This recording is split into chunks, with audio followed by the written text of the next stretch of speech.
Dr. James Chen graduated from Johns Hopkins Medical School in 1995.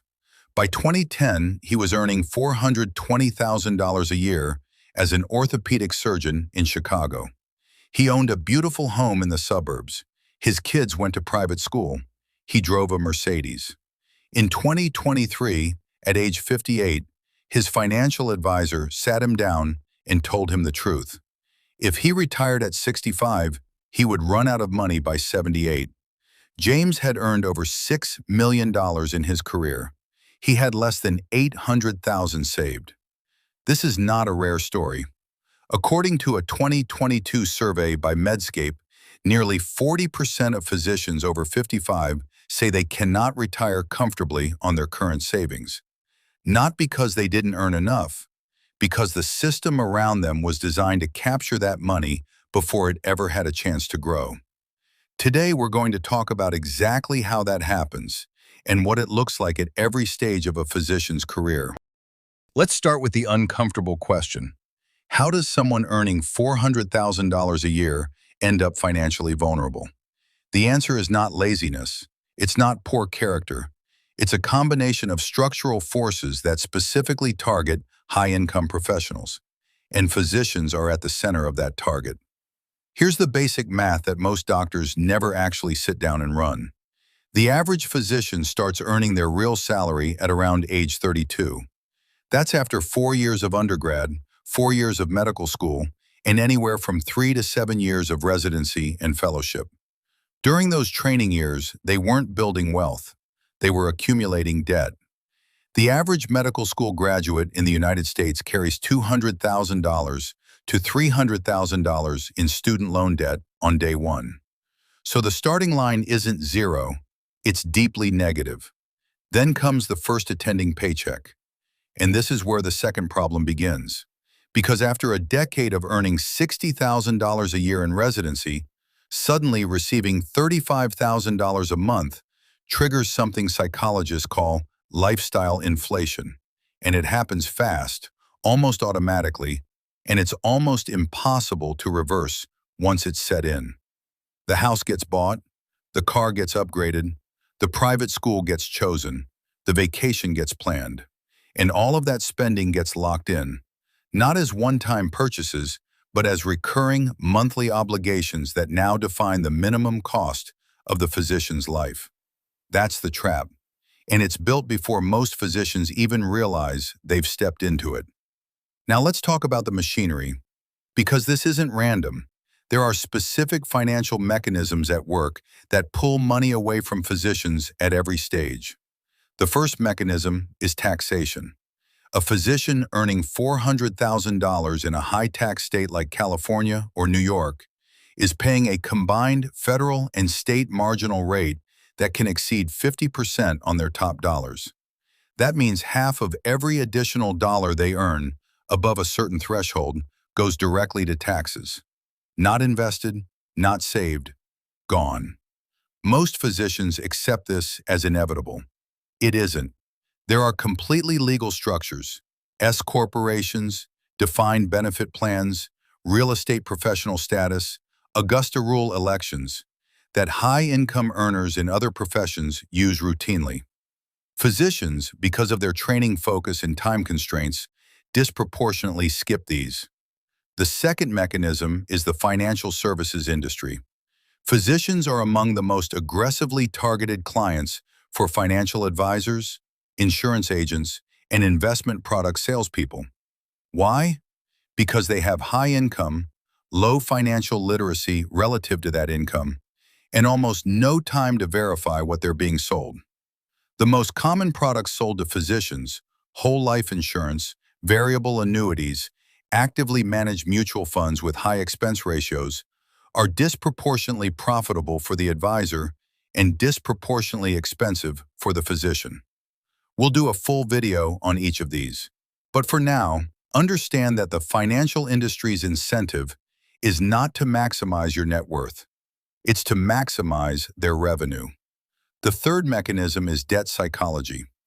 A physician carrying $250,000 in student loans often makes one of two mistakes. They either ignore the debt and pay minimums indefinitely, allowing interest to compound, or they become obsessed with eliminating it and throw every available dollar at it, ignoring tax-advantaged investment accounts in the process. Both extremes cost money. The optimal path requires a specific calculation based on interest rate, expected investment return, and tax treatment, and almost no one sits down to run it. The fourth mechanism is the employment contract. Most physicians, particularly early in their careers, sign contracts they don't fully understand. These contracts contain provisions around RVU targets, non-compete clauses, malpractice tail coverage responsibility, and benefit structures that have enormous financial implications. A physician who leaves a hospital system without understanding their tail coverage obligation can face a six-figure liability they were never prepared for. Let's put some real numbers on this.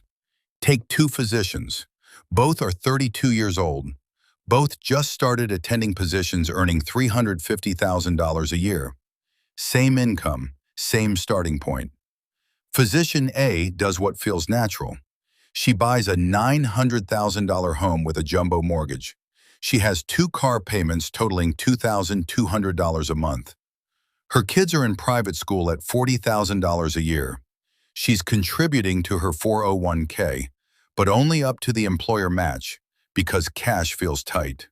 She's paying her financial advisor 1.2% annually on a portfolio of actively managed funds with an average expense ratio of 0.85%.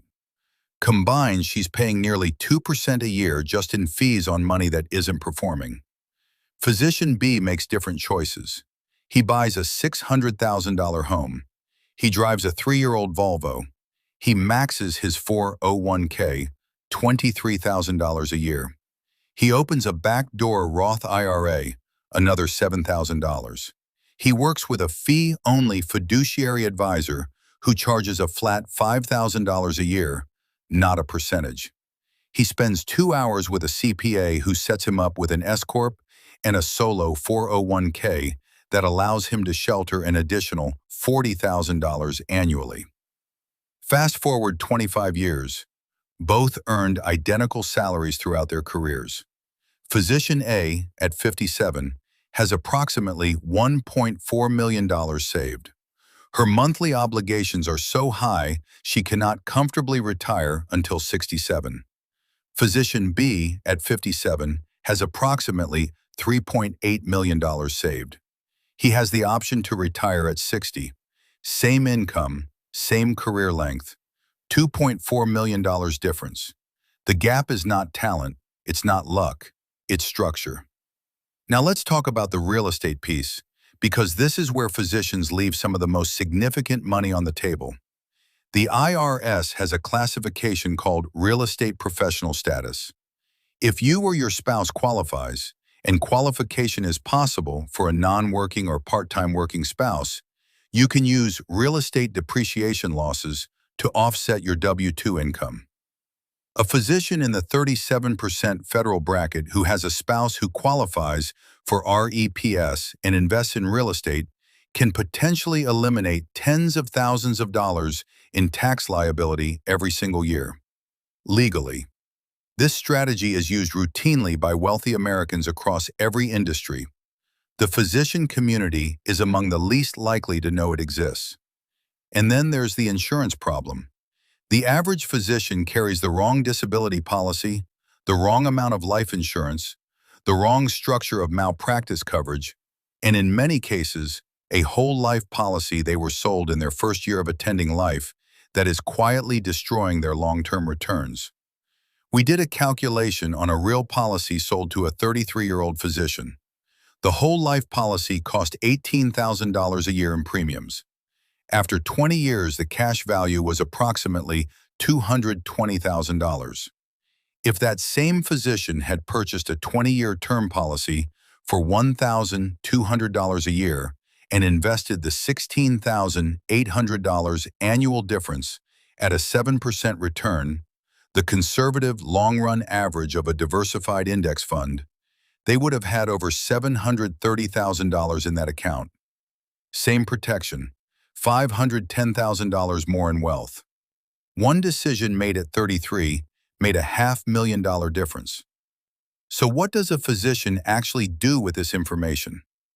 I want to give you a concrete framework, not vague advice, not talk to a financial advisor, actual questions and actions. Step 1. Calculate your real hourly rate. Take your annual salary, subtract taxes, subtract the cost of maintaining your professional life, licensing, CME, malpractice, disability insurance. Divide by actual hours worked including call. Most physicians discover their real after-cost hourly rate is 40 to 60% lower than they assumed. This isn't to depress you, it's to recalibrate what your time is worth and what financial decisions deserve your attention. Step 2. Audit your insurance stack. Pull out every policy you currently hold: disability, life, malpractice, umbrella.